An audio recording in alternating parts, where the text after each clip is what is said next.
So, let's start. Okay. So, chemistry. So, pag sinabi natin chemistry, that is the study of the composition, structure, and properties of matter and the changes it undergoes. So, pag sinabi natin chemistry, pinag-uusapan natin dito is yung anong meron ng isang body o ng isang matter. Okay? So, ano ba yung mga attributes na meron sa kanya?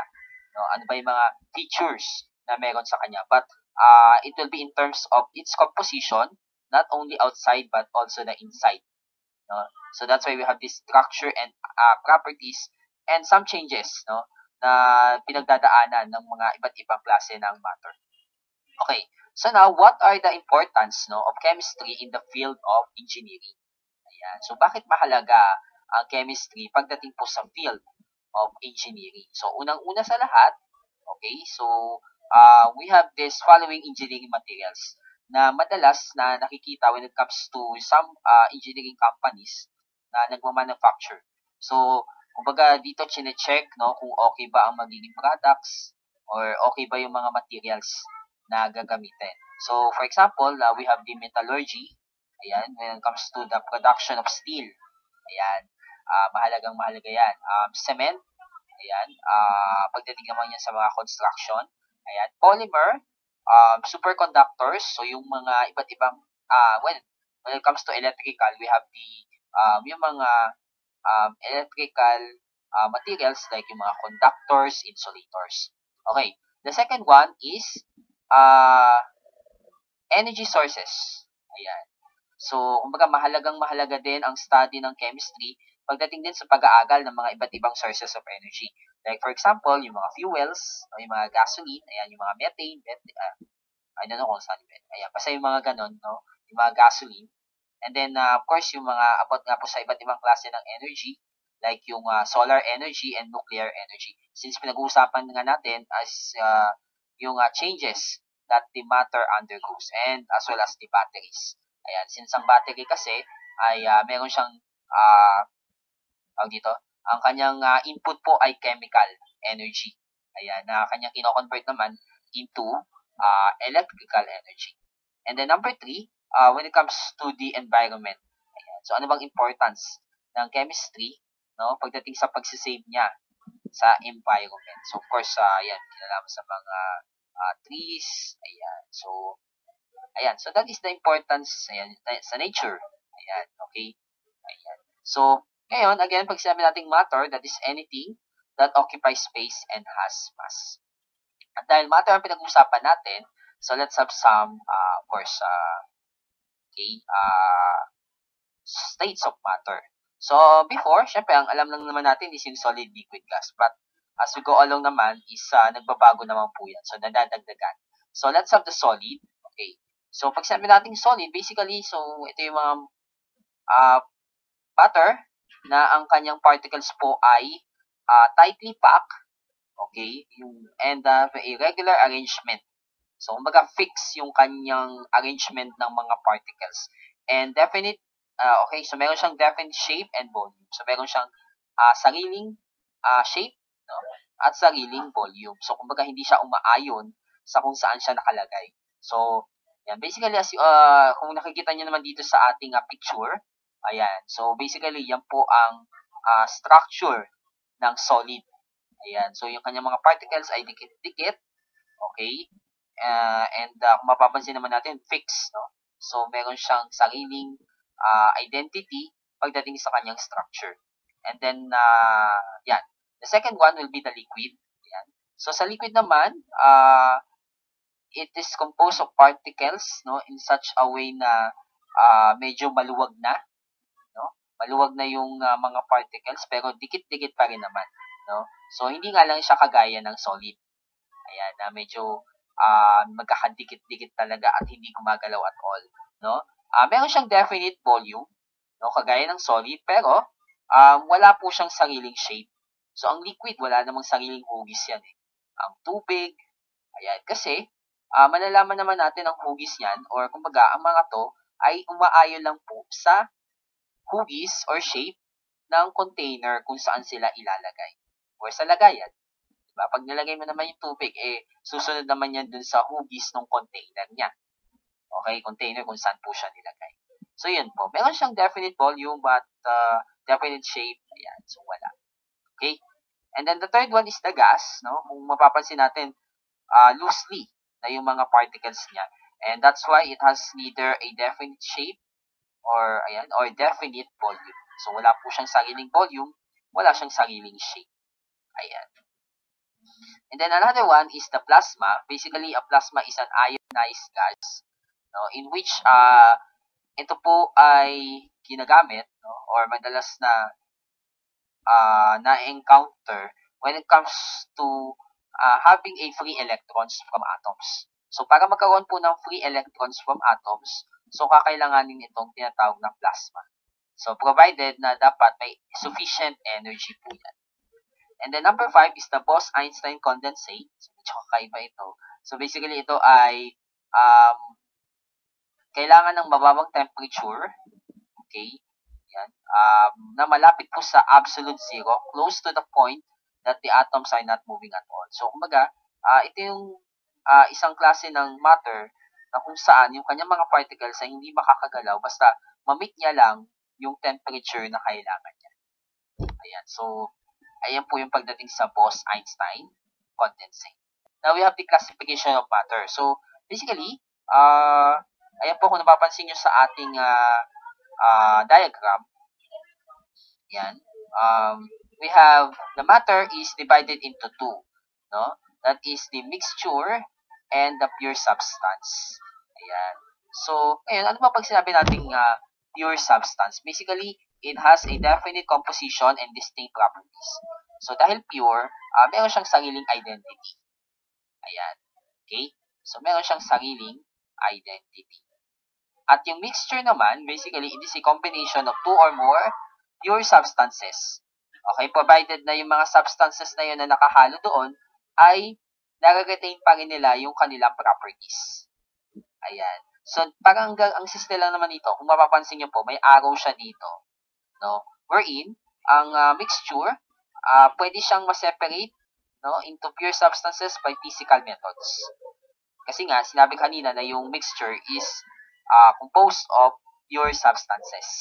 Ayan. So, yan po yan. Pagdating po sa pure substances and mixture. So, yan. Any mixture components can be separated by physical means. So, mamaya aalamin natin yan kung paano gagawin dyan. Okay. Now, let's go to the first, yung pure substance muna tayo. Yung nasa kanan ng graph. So, pag sabi natin element, no, that is the simplest form of matter since it contains only one kind of atom. So, hindi siya divide into another particle kasi ito na yung magiging pinaka-simplest form ng kahit anong klaseng matter. Since meron lang po siyang nag-iisang atom. And as we all know, yung mga elements na yan, yan yung matatagpuan natin sa periodic table. Okay. Compound, so this is a pure substance naman that contains two or more elements being combined in a chemical means. Or, pwede rin na-combine siya by a definite proportion by mass. So, nagkaroon po ng hatian o ng partition, no, pagdating po sa mass ng mga elements, no, para malaman natin, okay, yung nilalaman ng isang element o ng isang compound. Ayan. So, basically, ang compound naman ay nasa-separate naman po yan into elements by chemical methods. So, by chemical means po na paghihiwalay na yung compound into elements. Ayan. Okay, then punta naman tayo sa mixture. We have the we call this the heterogeneous and the homogeneous. Pag sinabi natin homogeneous, so that is the composition, no, provided, or the composition of pure substance in which there will be a uniform composition. No? So, ayan po. So, ang mahirap lang dito, dahil unique yung composition ng isang homogeneous mixture, so hindi natin madaling ma-identify kung anong nilalaman niya. So, for example, ng homogeneous mixture is yung mga salt solution, sugar solution, na pag hinalo mo yung salt at saka yung water, so matutunaw yung particles ng water. So, hindi na natin siya ma-identify kung yun ba ay tubig o tubig na pala na may acid. Ayan. When yung heterogeneous particle or mixture, So, dito naman ay nare-retain ang chemical properties, okay, kapag pinaghalo-halo. Ayan. So, yan. For example, syempre, yung halo-halo. Ayan. Okay, yung tipong pinaghalo na po yung mga substance, pero madali po natin silang ma-identify. Okay? Madaling ma-distinguish pag heterogeneous. And heterogeneous can be classified furthermore into suspensions and colloids. No? So, meron pa tayong dalawang klase ng heterogeneous mixture. So, those are the homogeneous and the heterogeneous. The suspension and the colloid. Yung suspension naman, basically, this is a type of heterogeneous mixture in which the solid particle does not dissolve in liquid. So, hindi natunaw kaagad, no, yung mga solid particle dun sa liquid. Okay? While yung colloid naman, somehow, ay, tawag dito, meron siyang mga particles ranging between 1 and 1,000 nanometers in diameter. Okay? So, ang mahirap nga lang dito, syempre, dahil ito ay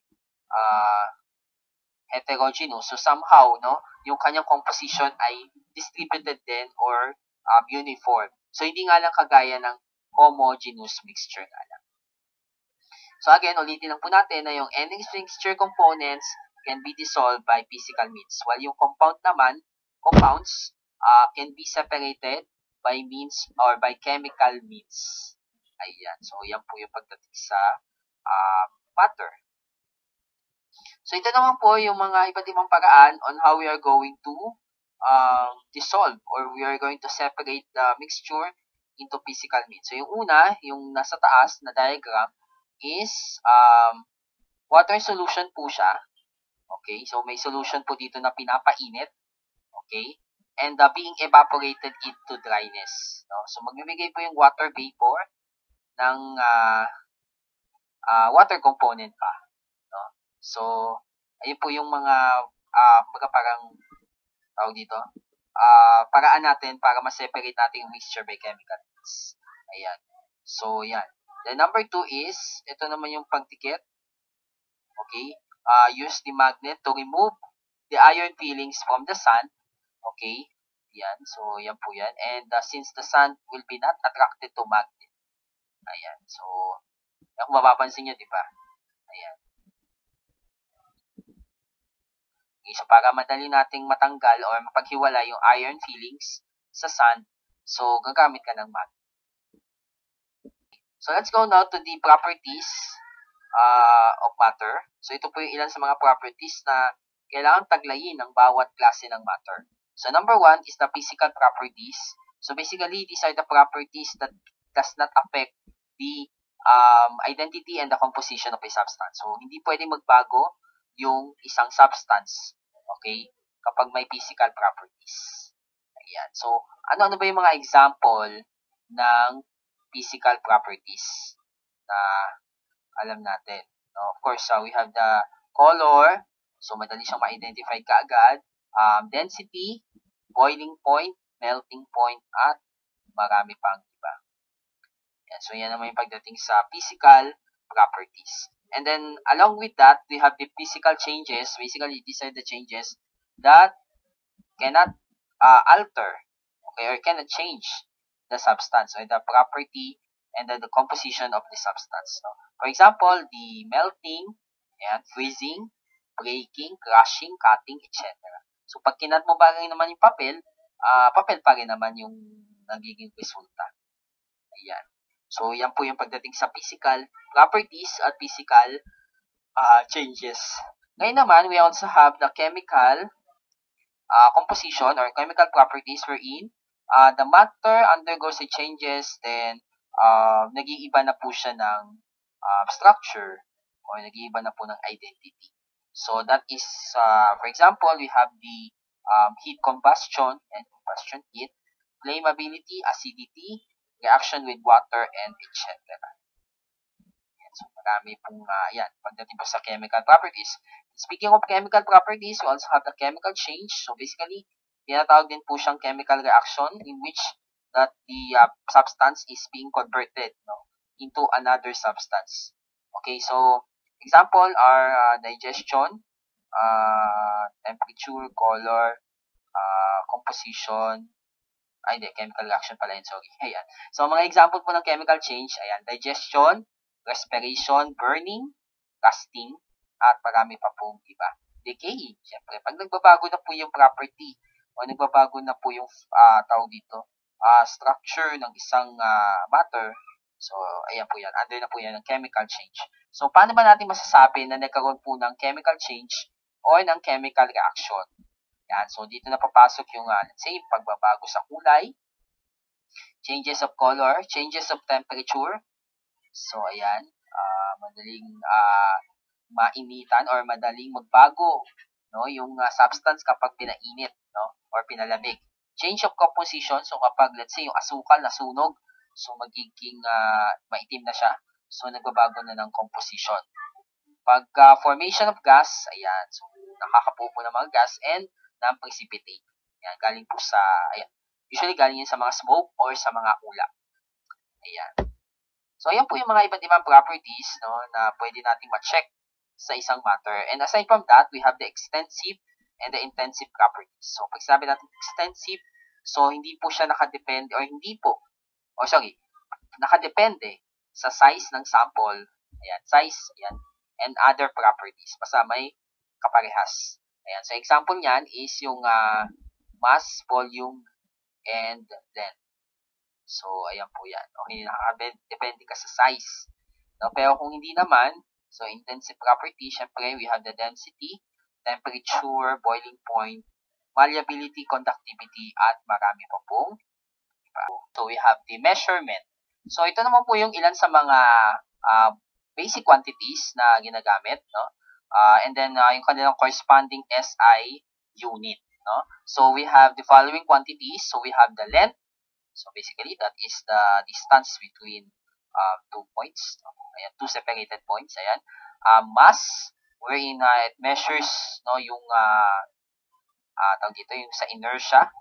Ayan, and of course, it affects the weight of the body. Then, yung time naman, ayan, pagdating naman po sa mga events, temperature, okay, so that is the, what we call this one? It measures the heatness, okay, the hotness or coldness. Ayan. Electric current, so this is the rate of flow of the electric charge, ayan, or the electrons. Amount of substance, so this is the size of the three-dimensional body, okay, or sabihin natin yung sa number of particles po yan.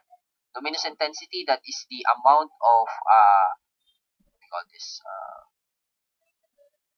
okay, amount of the light, no? Kumbaga nakadepende po siya dun sa liwanag na nare-receive, okay, nare-receive sa isang particular na location or direction.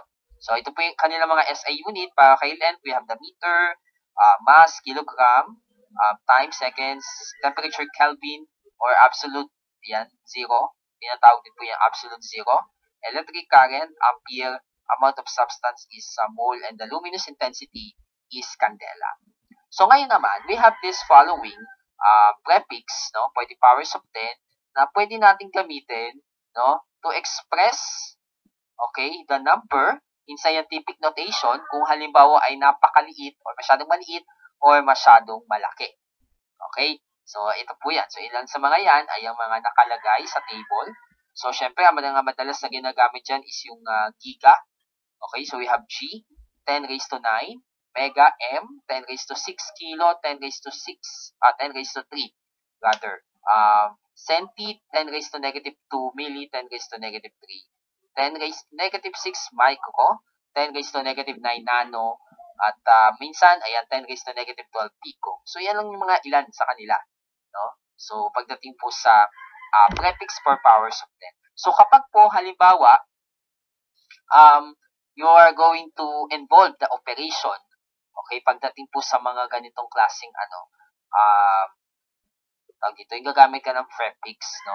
So, it is important na madali natin siyang ma-express into scientific notation.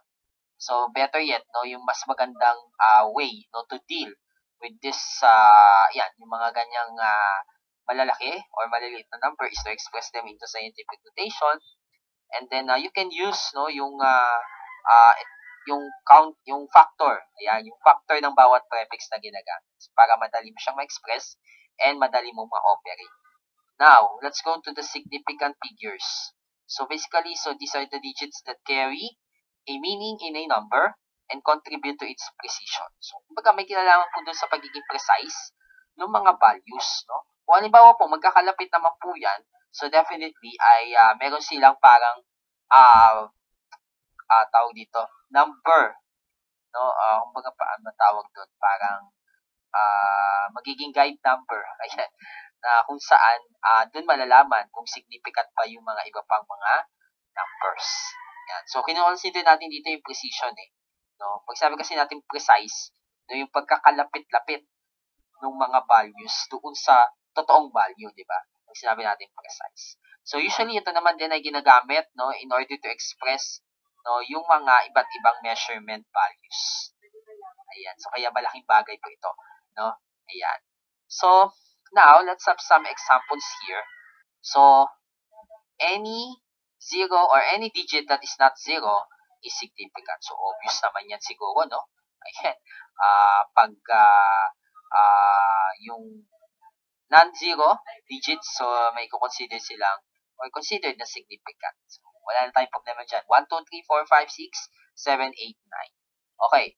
Pag sinabi namang zeros between non-zero digits are significant. So, yan. For example, we have 406. Yan, meron siyang tatlong significant figures. Yan. So, of course, maglagay tayo ng unit kasi, yun nga, let's say 406 cm. Ayan. So, meron po siyang tatlong significant figures.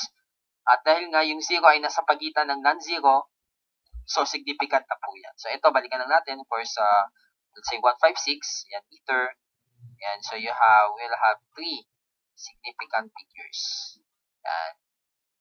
Okay, then zeros to the left side of the first non-zero digit are not significant. So, for example, yung mga 0 point, yan.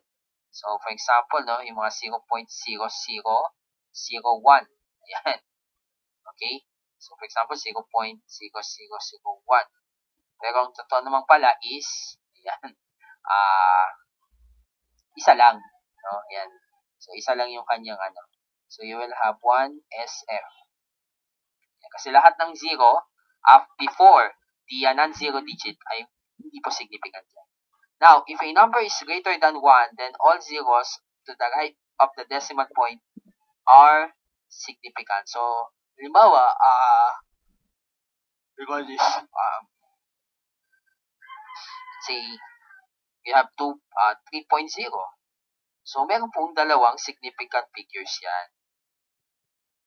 So, meron pong dalawang significant figures to. Okay, since, ayan, all the zeros, okay, lalo na pag greater than 1, to the right are significant. Ayan. So, yan naman yung pagdating po sa, sa pag-identify ng significant figures. Of course, this is grams. Ayan. And then, if the numbers is less than 10, then the only zeros that are at the end and in the middle of the numbers are significant. So, medyo nakaka-confuse, diba? So, paano ba natin maituturing na 0? Siyempre, kapag may zeros, okay, applicable to pag mga decimal. Pag may 0, doon siya, yan. Or, yun.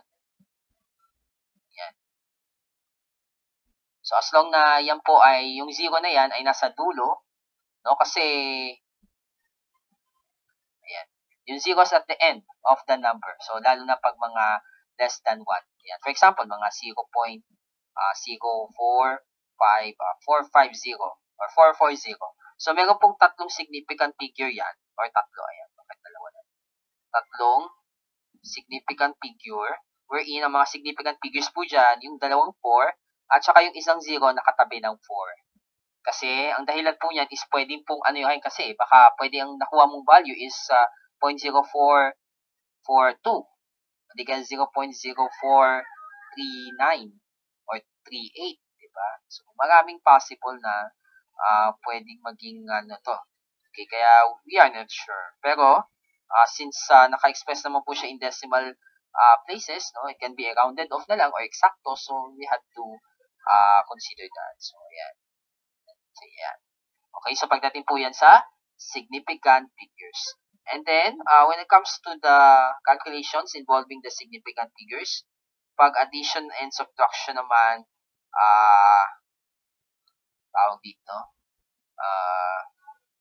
syempre, i-align natin. No? Especially yung may mga decimal numbers. Okay? Yung may mga decimal part. So, kagaya nito, example natin, 89.332 plus 1.1.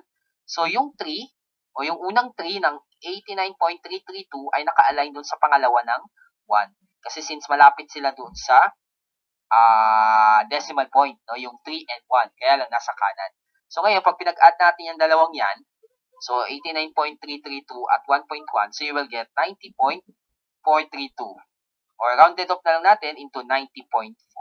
So, depende naman po no, kung hanggang ilang significant figures lang po yung kailangan natin. Ayan. So, well, we can round off naman. And then, pagdating naman sa division or sa subtraction, so we have 3.70 minus 2.9133. So, dun sa may 3.70, ayan, so meron pa siyang karugtong na mga zeros. And since 2 decimal places lang yan, and yung isa naman is 4 decimal place, so magdadagdag lang tayo ng dalawang 0 dun sa kanan ng 0 na katabi ng 7. Okay, so para ma-operate natin ito. So we can have 0.7867 or 0.79. Okay, now when it comes to multiplication or division, so, well, wala namang kaso dito as long na the number of significant figures is the same as the number of significant figures in the quantity having the smallest number of significant figure. Ayan. So, well, magde-depends naman po tayo sa magiging operation eh. Then, we can choose to round off. Ayan. So, we have 400 or 4.51 times 3.666, 6666. Ayan. Or simply, 16.5 pag na-round off po siya. Pag naman, divide, 6.8 divided by 112.04, so we will have 0.061.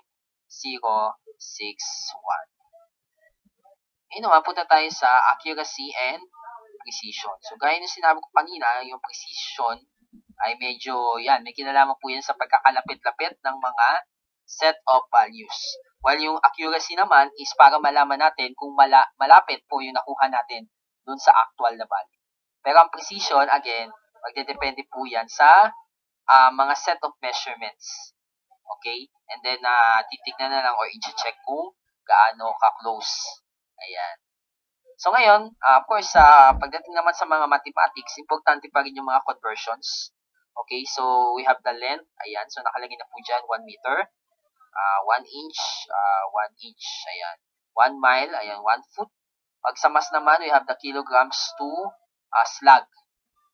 Ayan. So, yan po yung mga iba't ibang constants, okay, or conversion factors na pwede natin magamit.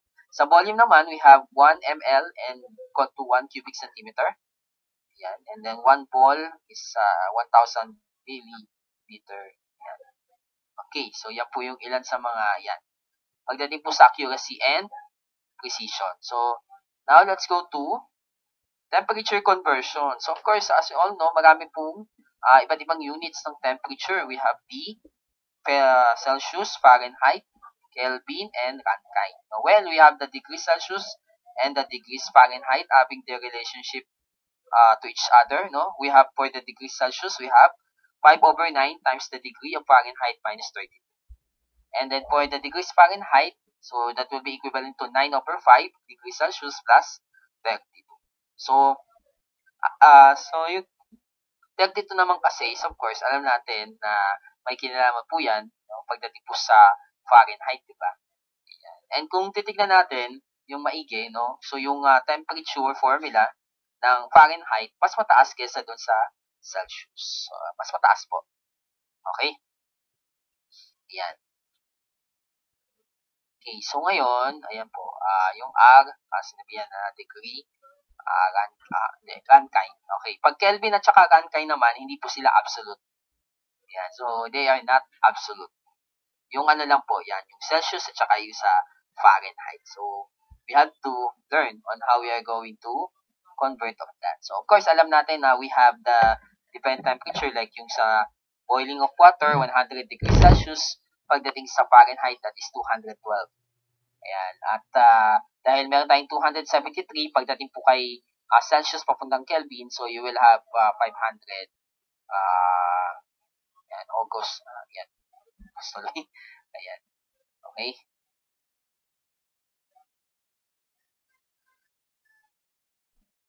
Pag tinagdag kami naman yung 100 plus 273, you will have 373. So, yung pag kinonvert mo naman yung Celsius o yung Kelvin, galing sa Celsius, ayan. Pag galing ng Fahrenheit, papuntang Rankine, so you will have plus 460. Ayan. So, okay. So, might as well, ito na lang po muna yung gagamitin natin, no, para mas madali po natin i-convert. Ayan. So, we are going to use that. And then, pag body temperature, usually 37 degrees Celsius, diba? Pag room temperature, around 25 degrees Celsius, ayan, or 20. O, may nagsasabing 20, may 25. Okay, then of course, the freezing point is around 0, ayan, degrees Celsius, or it can be also 32 degrees Fahrenheit. Ayan. So, yun lang naman, no, pagdating po sa pagko-convert ng temperature. So, don't forget that, no, kasi of course, mahalaga din yan, no, pagdating po sa mga values or sa temperature. Okay. Now, here are some other derived units like this one. Area, of course, makukuha yun sa pamagitan ng product or pag-multiply ng dalawang dimensions. Especially pag mga square or rectangle, diba?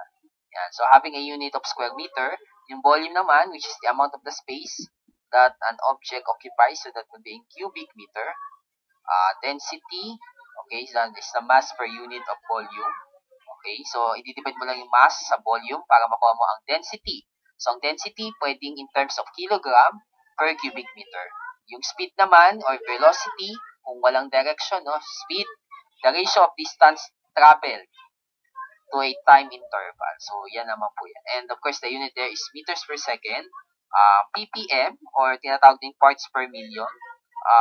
Tinatanong natin kung, usually, ang inaalam dyan is, ilang particular substances ang meron sa 1 million. No? 1 million particles na nasa sample. Ayan. So, pagdating po yun sa ppm, usually sa mga hangin, ayan, mga dust, ayan. Okay? Then, the force, Newton ang kanyang unit. So, that is also equivalent to its derived unit, kilogram meter per second squared. Pressure, ayan, force per unit of area. So, that's why the unit there is Pascal. No, equivalent to Newton per square meter. Energy, okay, that is the rate of doing work. So, ayan, 1 joule. So, you will have 30. So, ayan. Okay, 1 joule is 1 Newton meter. Then, pag power naman, that's the rate of doing work or energy. So, that will be equivalent to joule per second. Ayan. So, pagdating po yan sa mga derived units. And of course, marami pa pong iba pang derived units na pwede mapagamit or magamit sa chemistry.